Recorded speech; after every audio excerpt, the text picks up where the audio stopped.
जरांगे पाटील यांच्या आंदोलनानंतर राज्यभरामध्ये जे आहे की मराठा सर्वेक्षण सुरू झालं आणि वसई विरार शहर महानगरपालिकेमध्ये देखील 2 फेब्रुवारीपर्यंत या सर्वेचं काम सुरू होतं। महापालिकेत जवळपास 2000 कर्मचारी यासाठी कामाला लागले होते आणि त्यांनी घरोघरी जाऊन सर्वेक्षण केलं होतं आणि सर्वेक्षणाची आकडेवारी जी आपल्यासमोर आलेली आहे, महापालिकेने दिलेल्या आकडेवारीनुसार जे आहे की टोटल 6,82,444 घरांमध्ये हे सर्वेक्षण करण्यात आलं।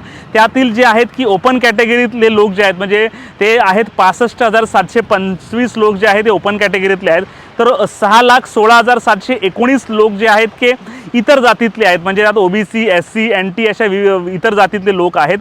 महापालिकेने जो सर्वे केला त्यामध्ये 1,12,618 ही घरं जी आहे की बंद होती आणि 31,055 लोक जे आहेत की त्यांनी काहीही बोलण्याचा नकार दिलेला आहे, अशी आकडेवारी पालिकेने दिलेली आहे। आणि पालिकेमध्ये जे 9 प्रभाग आहेत त्यापैकी एक सर्वाधिक ओपन कॅटेगरीतले लोक जे आहेत ए प्रभागामध्ये म्हणजे बोळींज प्रभागामध्ये आहेत। 1,299 जातीय गणनामध्ये ही आकडेवारी समोर आलेली आहे आणि सर्वाधिक कमी ओपन कॅटेगरीतले लोक जे आय प्रभागामध्ये आहेत ते केवळ 26,831 लोक आहेत। कारण वसई विरारमध्ये आपण जर पाहिलं तर विविध जाती धर्माचे लोक राहतात, मग कोळी असतील, आगरी असतील, पानमाळी असतील, भंडारी असतील, मोठ्या प्रमाणावर आहे की मराठा जाती व्यतिरिक्त असणारे लोक आहेत। तुम्ही पूर्व पट्टीत गेलं तर मोठ्या प्रमाणात मुस्लिम बांधव देखील तिथे आहेत, किनारपट्टीत कोळी बांधव आहेत।